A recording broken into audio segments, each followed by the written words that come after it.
قبل ما نبداو ما تنساوش ديروا جيم الفيديو وتشتركوا في القناه ديال متمدرس باش ديما يوصلكم جديد اخبار التعليم. اخوان السلام عليكم، تنتمنى تكونوا بخير وعلى خير وعلى احسن الاحوال وبصحه جيده. مرحبا بكم في هذا الفيديو الجديد.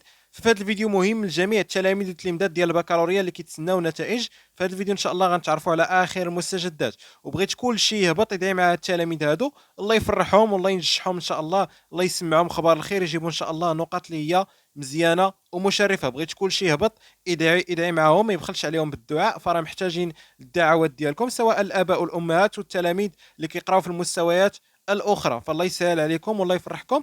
فندخل مباشره في الموضوع ديال هذا الفيديو. فاللي بغي نخبركم اصدقائي التلاميذ والتلميذات انه تم بشكل رسمي الانتهاء من عمليه التصحيح، يعني الاوراق ديالكم دابا راه تصحوا وتسالات العمليه ديال التصحيح ديال امتحانات البكالوريا ديال هذه الدوره هذه ديال 2023.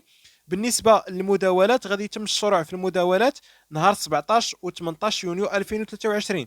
بالنسبه للاعلان على النتائج فراه ابتداء من 12 ديال الليل من يوم الاحد المقبل، يعني 18 يونيو مع 12 الليل، فراه غادي يبداو يبانوا النتائج ديال البكالوريا ديالكم.